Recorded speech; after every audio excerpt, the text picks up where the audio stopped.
என்னும் கூடு அதில் நெருப்பு வைத்ததாறு? துன்பம் வந்த போதும் அதை துடைப்பதிங்கு யாரு? கலங்கும் போது சேரு, அது தெளியும் போது நீரு.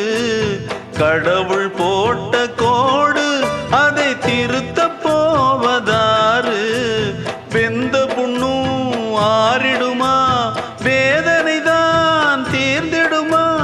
விண்ணுக்கும் மண்ணுக்கும் சம்பந்தம் உண்டுன்னு சொன்னது யாரு? அது மன்னவன் பேரு. அந்த வானத்தை போல மனம் படைச்ச மன்னவனே, பனி துளிய போல குணம் படைச்ச தென்னவனே.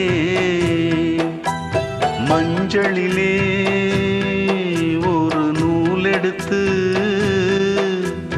விண்ணுக்கும் மண்ணுக்கும் சம்பந்தம் உண்டுன்னு சொன்னது யாரு? அது மன்னவன் பேரு. அந்த வானத்தை போல மனம் படைச்ச மன்னவனே.